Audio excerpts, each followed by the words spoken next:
vagyunk Korfun. Ez egy sziget.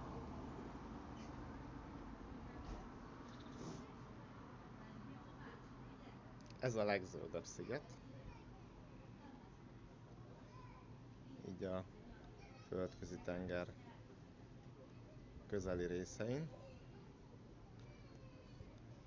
Korfunak a keleti partján vagyunk.